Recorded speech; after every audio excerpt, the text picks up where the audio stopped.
नमस्कार, आपका स्वागत है स्पिरिचुअल वर्ल्ड डिवाइन फ्रीक्वेंसी में। क्या आपने कभी सोचा है कि देवी महात्म्य में वर्णित वह भयंकर देवी कौन है, जिनके नाम मात्र से असुरों के हृदय कांप उठते थे? वह कौन सी शक्ति थी, जिसके प्रकट होते ही अधर्म की विशाल सेनाएं भी भय से थर्रा गई थीं? और क्यों देवी महात्म्य को महाकाली की दिव्य महिमा का सबसे महत्वपूर्ण ग्रंथ माना जाता है?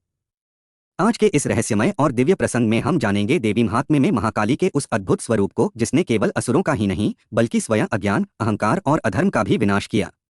कल्पना कीजिए उस समय की, जब संपूर्ण ब्रह्मांड पर अंधकार छा चुका था। देवता पराजित हो चुके थे। धर्म कमजोर पड़ रहा था। असुरों का आतंक चारों दिशाओं में फैल चुका था। ऐसा प्रतीत हो रहा था मानो सत्य और न्याय का अंत निकट हो। तभी देवताओं ने आदिशक्ति का स्मरण किया। देवी महात्म्य में वर्णित है कि जब भगवान विष्णु योग निद्रा में थे, तब उनके कानों के मैल से मधु और कैटब नामक दो भयंकर असुर उत्पन्न हुए। वे इतने शक्तिशाली थे कि उन्होंने स्वयं ब्रह्मा जी को भी संकट में डाल दिया। ब्रह्मा जी ने देखा कि भगवान विष्णु गहरी योग निद्रा में हैं। तब उन्होंने उस दिव्य शक्ति की स्तुति की जो विष्णु की नेत्रों में, हृदय में और चेतना में विराजमान थी। वह शक्ति थी महाकाली। जैसे ही ब्रह्मा जी ने उनकी प्रार्थना की, भगवान विष्णु की योग निद्रा देवी के रूप में बाहर प्रकट हुई।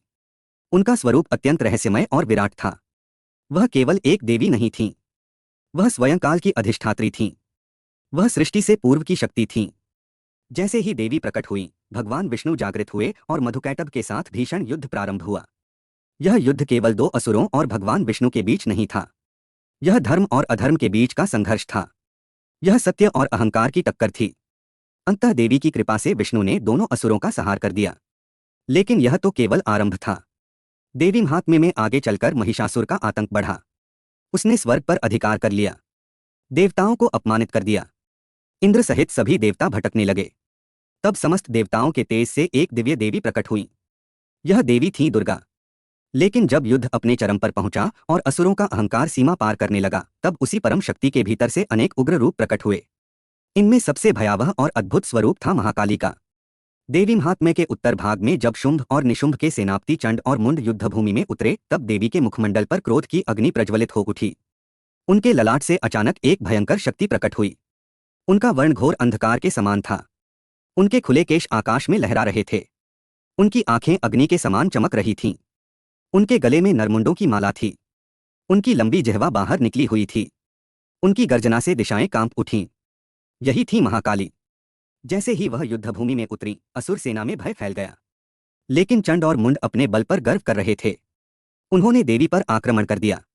फिर जो हुआ, वह देवी महात्म्य के सबसे रोमांचकारी प्रसंगों में से एक माना जाता है।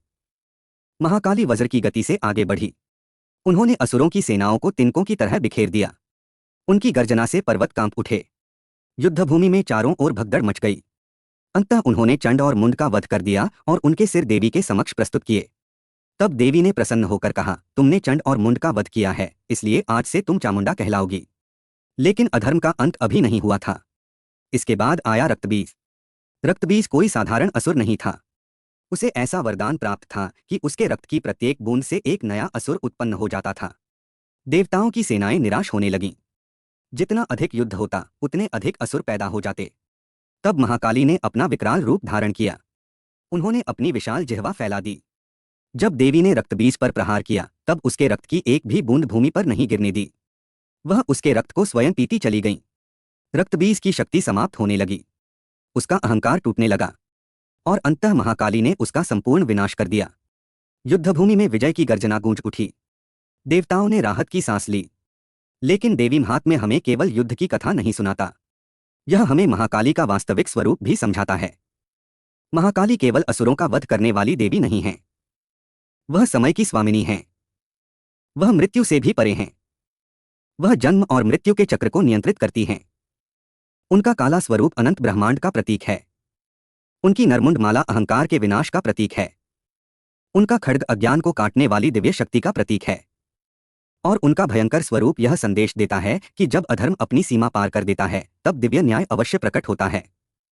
देवी महात्म्य का प्रत्येक अध्याय हमें बताता है कि महाकाली केवल बाहरी दुष्ट शक्तियों का ही नाश नहीं करती, बल्कि मनुष्य के भीतर छिपे भय, मोह, क्रोध, लोभ और अहंकार को भी समाप्त करती हैं।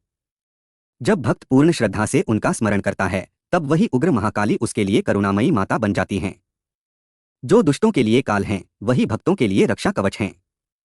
जो अधर्म के लिए विनाश हैं, वही धर्म के लिए आश्रय हैं। यही कारण है कि देवी महात्म्य में महाकाली को केवल एक देवी नहीं बल्कि संपूर्ण ब्रह्मांड की आदिशक्ति कहा गया है। उनकी महिमा अनंत है, उनकी शक्ति असीम है और उनकी कृपा से असंभव भी संभव हो जाता है। तो भक्तों, देवी महात्म्य में वर्णित महाकाली की यह दिव्य गाथा हमें सिखाती है कि चाहे अंधकार कितना भी गहरा क्यों न हो, अंततः विजय दिव्य शक्ति की ही होती है। यदि आपको यह दिव्य कथा पसंद आई हो तो वीडियो को लाइक करें, अपने मित्रों और परिवार के साथ शेयर करें और स्पिरिचुअल वर्ल्ड डिवाइन फ्रिक्वेंसी को सब्सक्राइब करना न भूलें। कमेंट में अवश्य लिखें, जय महाकाली, जय माता दी।